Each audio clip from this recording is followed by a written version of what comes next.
Ta-da, ta-da, ta-da, ta-da, ta-da, ta-da. Shh. Welcome, ladies and gentlemen, boys and girls, to the Mistopher Christopher show, the show where me, Mistopher Christopher, talks to you about, well, whatever's on my mind that week. And this week, boys and girls, buckle up. We've got a special guest who's joining us today. One of my oldest and dearest and coolest friends out there who is constantly inspiring me with what she chooses and is always out there facilitating people to have greater lives, more possibility, and know that everything really is a choice. So I'm going to bring on my friend, Ms. Simone Millicis. Yay! Crowd goes wild. Yay! Yay. Hello, Simone. How you doing? I'm awesome, Mr. Christopher. How are you? I'm wonderful. I'm having some kombucha today because I've got a funny tummy. But other than that, everything's great. I really have nothing to complain about. Good. Me either. And I just realized I got a new plant yesterday. I haven't done a Zoom since then. What There have it you is. called Huh? it? Does it have a name? All my plants are called Buddy and this guy.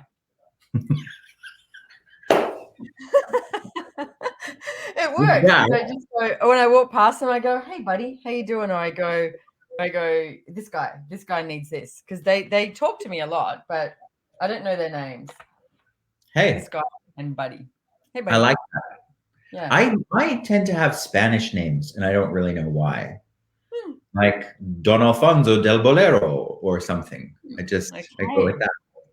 Now, Simone, I gave today's Mr. Christopher show a title, and that was Having Your Voice in Relationships, because I facilitate all of these Right Voice for You classes. And that is, for those of you who don't know, it's about having your voice in the world, in what you create, in how you engage and interact with the world around you.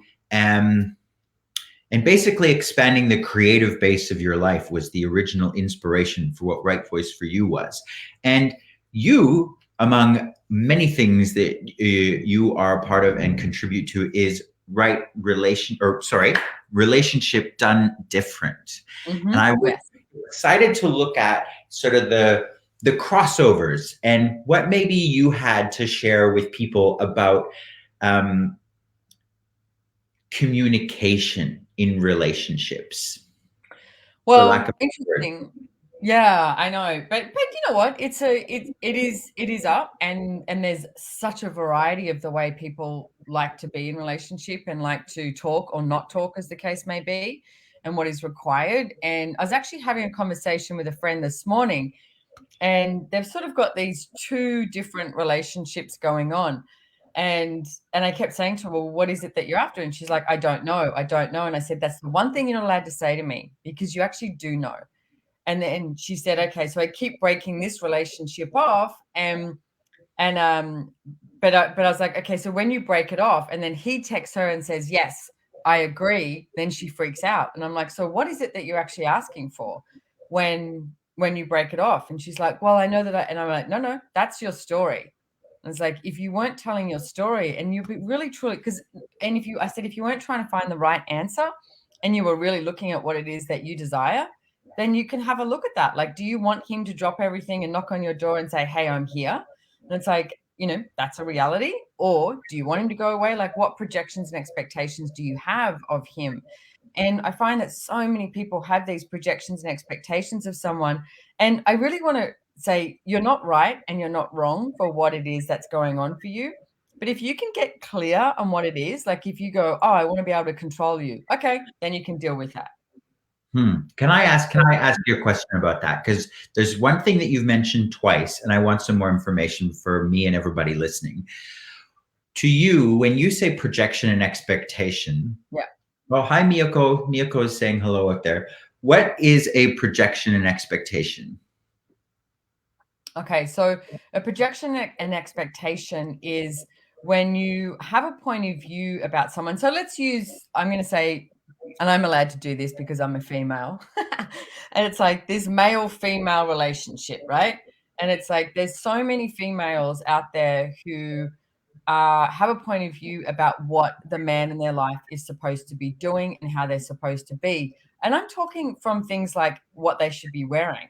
and it's like how they should be treating them, what time they come home, and it's like, I mean, you know, how they should be in sex or anything, or how they should look, how they should dress, how they should look. That's a projection and an expectation of someone that, oh, this is the way you should dress, or this is the way you should be, or this is the way you should treat me, rather than being an allowance and having a look at the person in front of you and just going, hi, I don't care if you want to wear, you know, a tuxedo every day, or you just went and wear board shorts, or you know, whatever it is that you want to wear is up to you. I'm not going to tell you how to do something and how to be, or what time you have to be home, or how many times a day, like, that you have to text me or you ring me. And that is one really easy way to start destroying a relationship, is when you have these projections of someone. So let's use the ringing and texting thing, for example, because it's very, you know, modern day. And it's like, you know, if you've got a relationship and one party is like, well, why didn't you text me? And it's like, well, why do I have to text you? Is that the rule? Like, and it's sort of like these projections and expectations are like these unwritten, unwritten demands of someone, rather than, you know, I'll see you at the end of the day. Or if you go, hey, I really love it, like, and this is the allowance, and this is the allowance of yourself too. I really love it when you text me, you know, during the day. It just makes my heart sing, or whatever. It makes me smile, puts a smile on my face. So then you're giving that information to the person that they go, oh, okay. You know, if I text them, it creates something greater and it creates something better. Like, you know, your partner, you know, if there's somebody who likes to be texted or not. Completely. Okay, I'm getting that. But one of the things that you said in the example, where you're talking to your friend, you're talking about having clarity in what you desire. Mm-hmm. So what would you say the difference is between that having clarity and not having a projection? Oh, it's huge. It's actually, it's a level of honesty that you have to have with yourself. So okay, because we're not mentioning any names, it's like, the friend of mine is seeing someone who's married, right? Oh, wait. Can we call the friend of yours this guy and their partner Buddy? Yeah, sure. And just for the record, it's not me, okay? It's not like I have a friend. So anyway, so they're married, and I said, look, in a lot of different cultures, that's so common. So, but here in Australia, there's a whole lot of judgment about it. Now, judgment again will limit you. Okay, it's just a choice. It's a choice. It's a choice. It's a choice. It's a choice. So, what I'm saying is, okay, what is it that you actually desire with this? Like, what? Like, get really clear. Do you just want him to come around every day and have sex with him? Do you want him to move in? Do you want him to leave his wife? Do you want, you know, what is it that you're asking for? And then when someone says, I don't know, that's the lie. You do know. You actually do know. So if you get really honest with that, then you could go, okay, so, you know, what is it that I like, and can I ask for that? And that's where I hate using the word, Chris. You used it right at the beginning. I know you do too, but the communication. But if you actually said to someone, hey, you know what? I actually just want to have sex with you every day, or once a week, or I'd like you to move in, then you've got to be prepared for that other person to go, well, that's actually not going to work for me. But then you're not living in this limbo. I see so many people who just get like this trauma and drama and get all, you know, worked up about something because they'd like this, but they're not willing to ask for it. And I think there's that level of vulnerability, which vulnerability is, as I said, being incredibly honest with yourself, of going, Yep. this is actually what I'd like. You know, am I willing to ask for it or not? And it's like, but you're willing for someone to say no. I mean, if you look at sex, for example, it's like, how many people, I cannot tell you how many people in my classes or in my sessions, it comes up that they would like something different in sex, but they're not willing to ask for it. And they'll send, you know, it's like subtext. It's like, you know, sending, and you can do that. You can make some little like, oh my God, that feels good. Or you can make some moans to indicate. But what if you're actually willing to go, hey, I really, really like it when you do this? This is the part that I was excited to talk to you about, where right voice and right relationship have this complementary place, is that where I am the same as you. Calling it communication is, feels like such a limited version of what it can be. But if you're willing to have that honesty with yourself and the willingness to ask for what you actually would like or desire, it's amazing to me the number of people out there who aren't willing to say what is for them. I know. And here's the interesting thing, Chris, what I've found is at the beginning, when two people are having sex, they're more willing to ask for what it is that they desire and require, you know? And then as they enter into a relationship, all of a sudden it's like that dissipates. And it's like, why? Because you've been in a relationship for a month or 6 months or 6 years, have you decided that you can't ask? Like, is someone going to, you know, leave you? But at the beginning, you're just like, oh, yeah, that feels good. Yeah, okay, let's do that. Hey, do you want to try this? Yes. But you build up this point of view that if you truly be you, that person might leave. Ladies and gentlemen, if you truly be you, that is one of the most attractive things in the world. Like, and then, but also you've got to be willing for your partner to say, hey, you know what? I'm not really into that, or can we take it slow, or, you know, something like that. But then you have that conversation. Let's say having a conversation rather than communication. Communication to me has always got that energy of like this rightness of your point of view, like Right. rather It's than being in question. And in a conversation, you ask questions of each other, which have choices, and then more possibilities show up, and then maybe question again. I mean, each day is not the same as yesterday. So each time you have sex is not the same. Each time every year is not the same in your relationship. Every month is not the same. So if you be in question and say, hey, does this still work for you? You know, where we're at right now, does this work, or do we need to change something? Yeah, I think I agree with you that that's the part of communication that's weird. In this reality, it's saying at you what is true for me, but not even what's true for me, what my point of view is. And then you say Yeah. what your point of view is, and it's not really like a receiving of one another and being present for each other. No, it's more about, will you please align and agree with my point of view so that I can maintain my rightness, which also maintains the separation between two people. Right. Fun.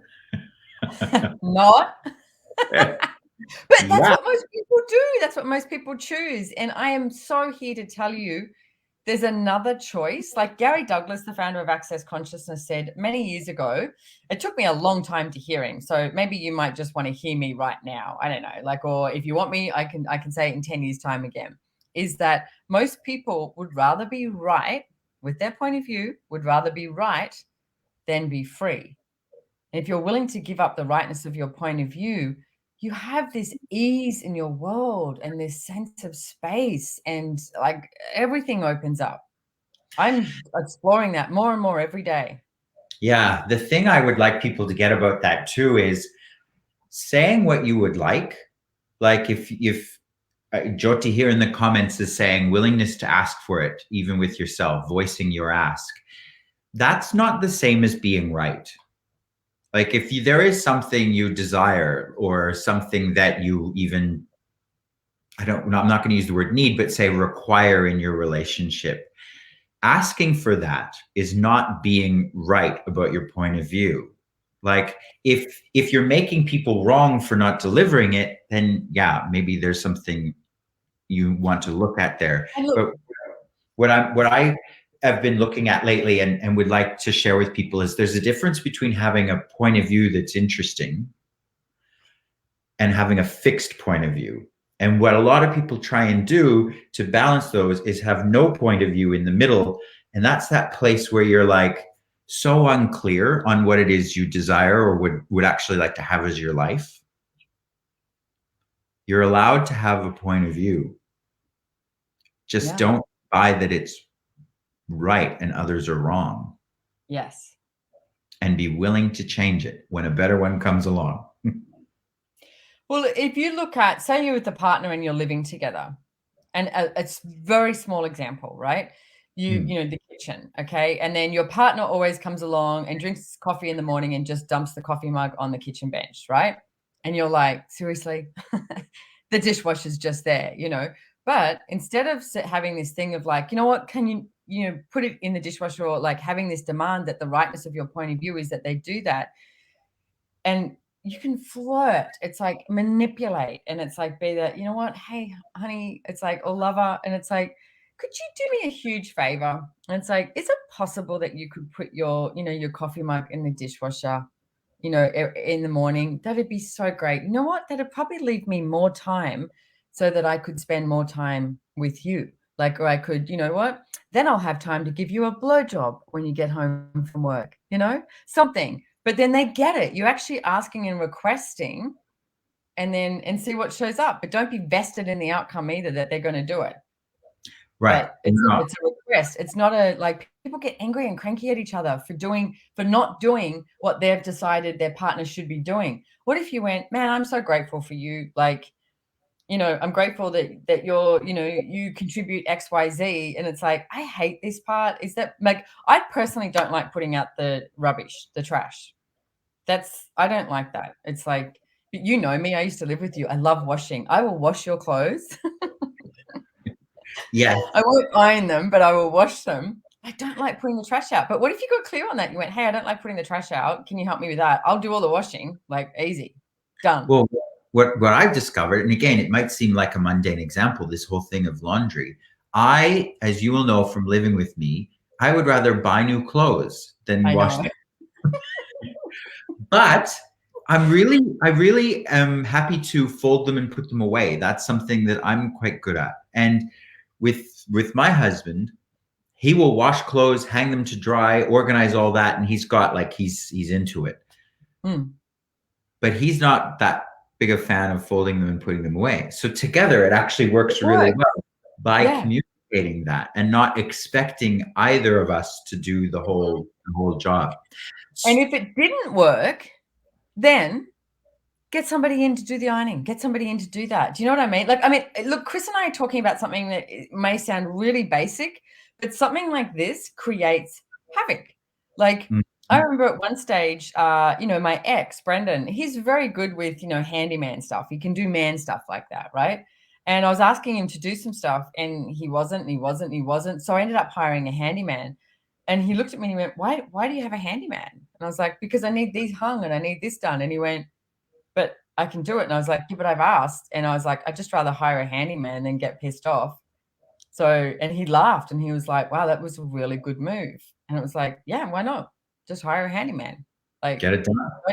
But again, that's the projections, expectations. Don't, just because someone can do it, don't expect that they will. So Ms. Simone Millicis, I'm rather excited because tomorrow you've got a relationship done different 3-day class. Well, 4 days. 3 days, 4 day, whatever it is, 4 days for 3 hours a day or something. Yeah. Tell us about it, because this one feels, do you know when you have a class coming up and it's like, it's just different? I don't know what it is, but it's not like anything else. Well, no, and thank you. And yes, it starts tomorrow in Australia, or online, so you can join anywhere in the world, but it's at 4:00 in the afternoon, Australia time zone. And it goes for 3 hours, 4 days. And yes, I love facilitating. I love having people show up. And if you're really willing to just push all your barriers down, your walls down, where you go like this and just go, you know what, I'm just going to show up and see what's next. You get a manual, but the whole idea is it's like we interact and we engage, and what questions do you have?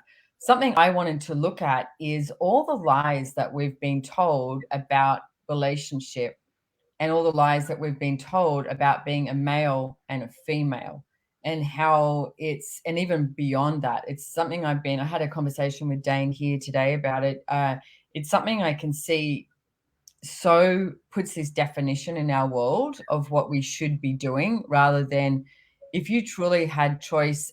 One of the things, I don't know if this is going to be, but one of the things we talk about in Access is you're an infinite being, and you go, what the hell is an infinite being? Well, an infinite being, you literally have access to everything, and to receive everything, to know everything, to be everything, to perceive everything. And to me, so often we limit ourselves by the definition of a relationship, of what we should be doing, rather than what choices do we have available and what would you like to choose? Like me even talking to my friend this morning, just because, society says it's wrong, what do you want to choose? And I'm not saying go out and have an affair with everyone. It's like, it's a choice. But if we really started looking at that and not defining ourselves and having a reference point of relationships, then what would you choose? I mean, I think we did a podcast and we were talking about at one stage that, relationship was originally created to create wealth. Like you marry this person. And then it was also very, very acceptable. Go have a million lovers, do whatever you want. It's like, but you've got to marry this person for wealth. And did you know that you married somebody for wealth and for a business? And that is why in the Catholic Church there was celibacy. Yes. They were trying to prevent dynastic wealth controlling the church and also having the biggest holdings of land in the cities. Well, you told me at one stage that the priests were actually allowed to marry and have kids, but then they were leaving their wealth to the kids. So the Catholic Church went, oh, that's no good. We can't do that. The money is going outside the church. So, all right, priests can no longer get married. It's like, seriously? Yeah. Like, if you just look at that story and what we've briefly mentioned, then how many are choosing something based on a reference point of the past rather than, if we had a clean slate and you wake up and you had no memory, what is it that you would like to choose? Like even relationships, I've looked at this recently for myself, and I don't particularly desire to have someone come live with me. Personally, I like the whole Downton Abbey thing. You have your own bedroom, your own bathroom, and you have these interjoining doors, or another house. It's like I like having lovers. I like having like aspects of relationship.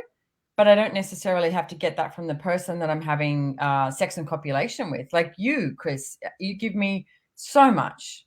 Like your friendship is, and the aspects that we have together is we've really got each other's back, and it's wonderful. It's beautiful. We don't have sex and copulation, right? So far.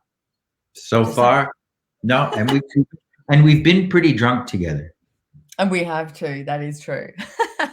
So, but there's so many different aspects, and I'd really like to explore that.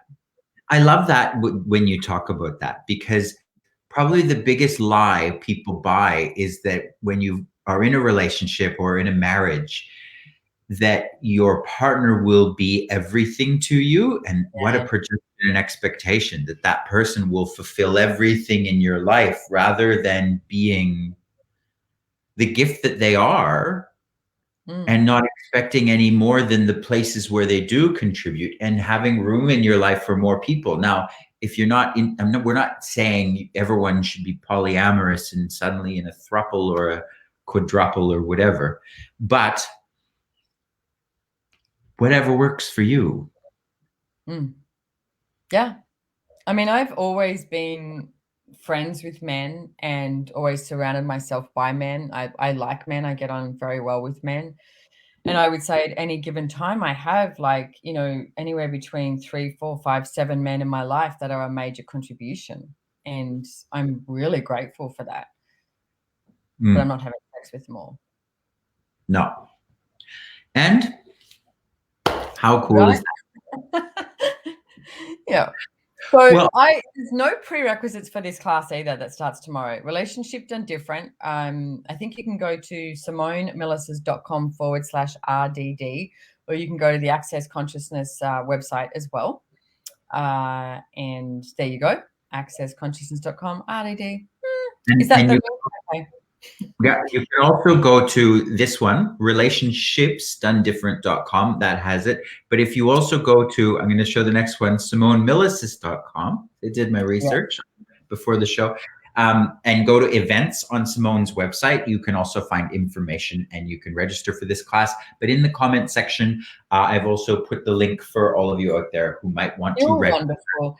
And can I say, like, this class too, Relationships Done Different, it's not just about like creating a relationship with the person that you're having sex with or that you want to have sex with. It's like, it's the friendships, it's your colleagues. Like I'm starting a business at the moment with 3 people.